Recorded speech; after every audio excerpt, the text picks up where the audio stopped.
Theoretical versus actual, the effect of air resistance on acceleration.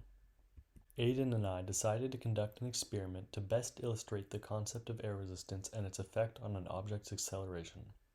We selected a basketball, tennis ball, and golf ball as our objects.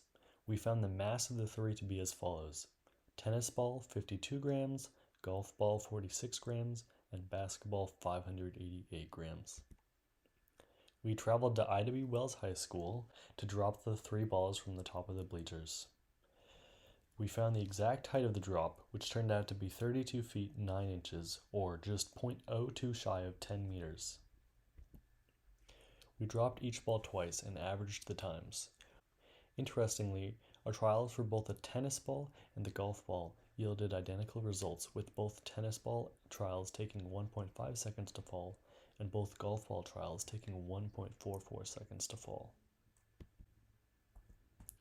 Using the delta x equals VIT plus AT squared over 2 equation, we found the acceleration of the basketball to be 9.63 meters per second squared, meaning that the air resistance slowed the ball down by 0.184 meters per second squared. Something that is very important to mention now is that we are technically extrapolating the cause of the acceleration.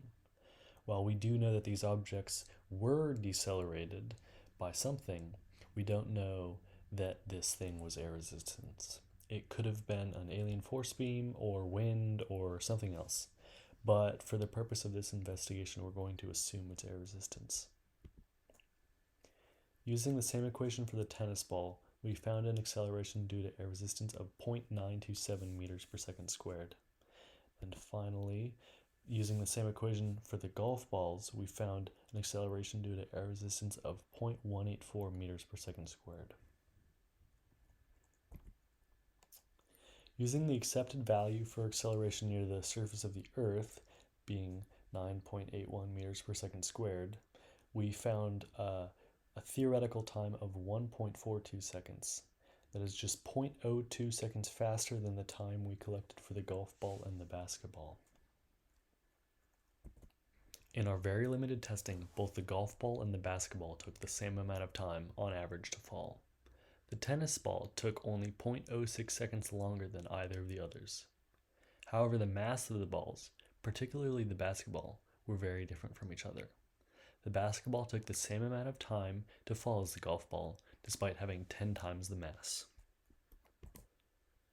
Similarly, when we look at volume, density, and surface area, we see that there is no direct correlation between time and another single variable. This is either a fault of our data, but more likely air resistance is just not based on a single variable. Something else that we didn't have an effective way of measuring was the surface texture of an object and its effect on the air resistance. All three have very different surfaces serving different purposes. For example, a tennis ball's fuzz is intended to slow the ball down and provide a more consistent path. On the other hand, a golf ball surface is intended to reduce drag, which in turn lets it go faster. This could be part of an explanation for why the tennis ball traveled slower than the golf ball. At the end of the day, while we can't make any concrete statements, we believe it's reasonable to conclude that the difference in accelerations is likely a combination of surface area, mass, and surface texture. Thanks for watching.